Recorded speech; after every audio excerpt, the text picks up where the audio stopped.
De entrada decimos que no todos los caminos conducen a Roma y no todas las religiones conducen a Cristo, quien es el único por el cual podemos ser salvos. Juan capítulo 10 y en Cantares 6:9 dice bien claro que una sola es mi paloma, la escogida.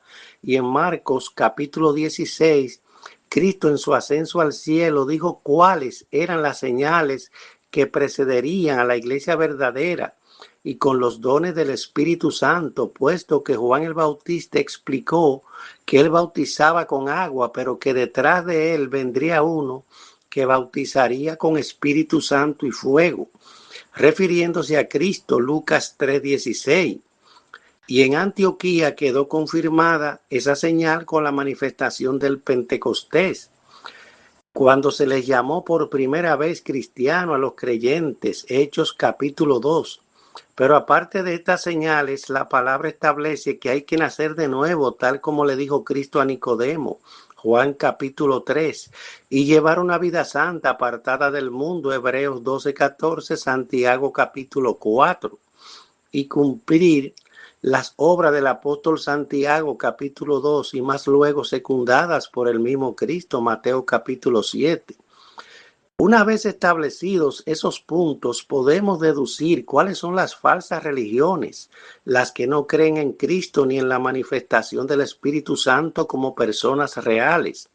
También las que niegan la existencia del infierno, del hombre, queriendo confundir el alma con el espíritu, cuando Cristo lo estableció bien claro en Mateo capítulo 5, 8, 13, 22 y 25 respectivamente. Y también tenemos los que pretenden seguir bajo la ley judía, Gálatas capítulo 5.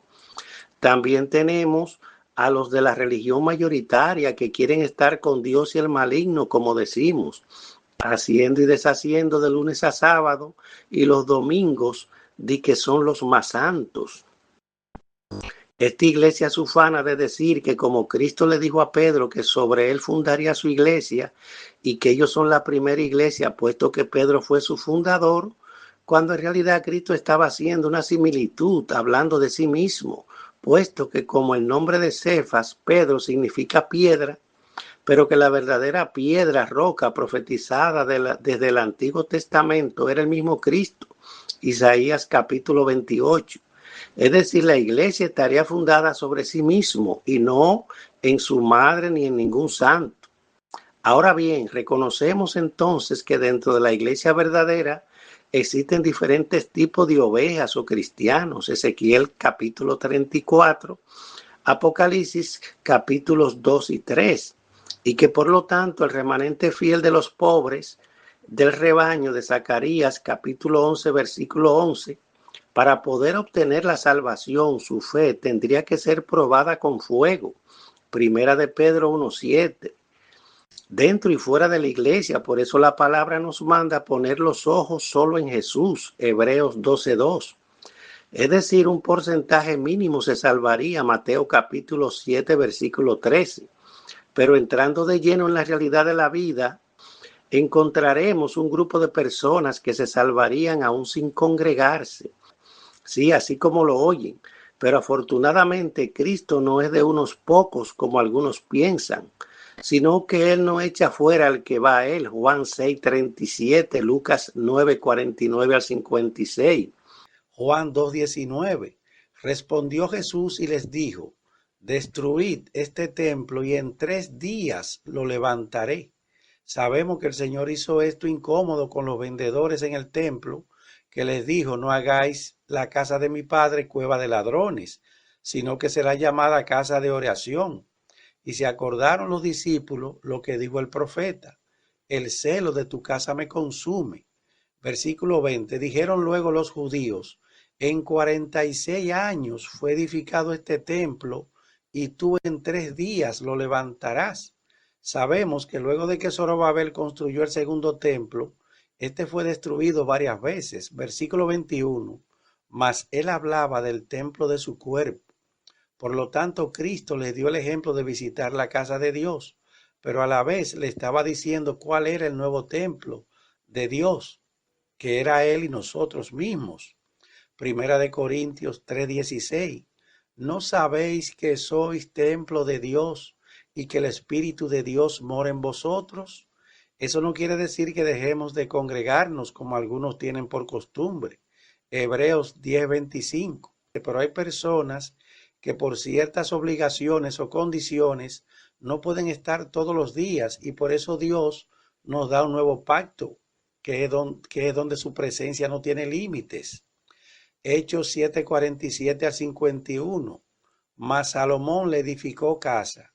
Si bien el Altísimo no habita en templos hechos de mano de hombre, como dice el profeta, el cielo es mi trono y la tierra el estrado de mis pies. ¿Qué casa me edificaréis? Dice el Señor. ¿O cuál es el lugar de mi reposo? ¿No hizo mi mano todas estas cosas? Hebreos 10:16. Este es el pacto que haré con ellos. Después de aquellos días, dice el Señor, pondré mis leyes en sus corazones y en sus mentes las escribiré. Es decir, que cada uno de nosotros somos templo del Espíritu Santo siempre y cuando hayamos aceptado a Cristo como nuestro único Salvador. Que quede bien claro esto. Así que existe un grupo de cristianos que obtendrían su salvación a través de ese nuevo pacto. De ahí que el verdadero altar familiar se debe establecer en nuestros hogares primeramente. Mateo capítulo 6, versículos 5 al 15. Recordemos el encuentro de Cristo con la samaritana cuando ella le dijo que en ese monte adoraron sus padres y Cristo le dijo que adoraban lo que no sabían porque en verdad la salvación venía de los judíos, pero que vendría la hora en que se adoraría ni en Jerusalén ni en ese monte, porque Dios es espíritu y busca de tales adoradores. Juan 4, versículos 20 al 24. Y hay líderes que todavía no acaban de entender este pasaje bíblico. Recordemos el pasado encierro mundial. Muchos líderes enfrentaron las leyes gubernamentales queriendo congregarse por la fuerza, pretendiendo limitar el poder del Espíritu Santo. Imagínense que venga otro encierro mundial. ¿Qué pasaría? Y este dato es el más fuerte de todos, que muchos ignoran o no se atreven a reconocer. Es decir, que hay un gran número de personas que se salvan en el último instante. No todos tienen esa suerte, diría yo. Es decir, muchas personas inconversas, sin congregarse, sin hacer lavatorio de los pies y sin bautizarse, a la hora de su muerte o en el lecho son predicadas, hacen confesión de fe y son salvas. Romanos capítulo 10, versículos 13 al 17, Efesios 1:13. Y otros duran toda la vida dentro de la iglesia sin arrepentirse de corazón. De repente les sorprende la muerte y despiertan tristemente en el infierno. Primera de Pedro 4:18.